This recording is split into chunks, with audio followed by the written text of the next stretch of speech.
السلام عليكم ورحمة الله وبركاته. حصدت الفنانة اللبنانية نجوى كرم جائزة تميز جديدة من موسوعة جينيس من خلال أطول رداء كتف في العالم، قبيل الحفل الذي تحييه يوم الجمعة في الدورة 37 من مهرجان جرش. والرداء الذي ارتدته نجوى كرم من تصميم الأردني كيش الجين. ونشرت نجوى كرم صورا لإطلالتها خلال الاحتفالية وحصولها على شهادة التكريم من جينيس.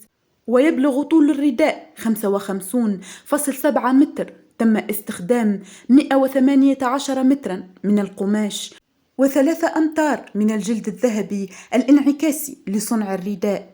واعتمد كيش الذي اشتهر باستخدامه للجلد الانعكاسي في تصاميمه على الأسطورة اليونانية كمصدر إلهام للرداء، حيث قام كيش بإضافة كلمة كاريزما كمخطوط عربي على ظهر الرداء لإضافة اسم آخر لعمل فني أطلقته الفنانة اللبنانية نجوى كرم.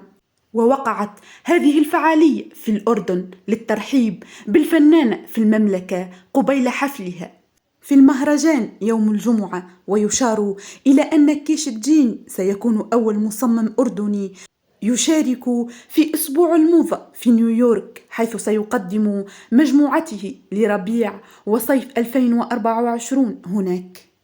وإلى هنا أترككم أصدقائي وأصدقاء القناة في رعاية الله وحفظه، وأستودعكم الله الذي لا تضيع ودائعه، وإلى اللقاء في فيديو آخر إن شاء الله.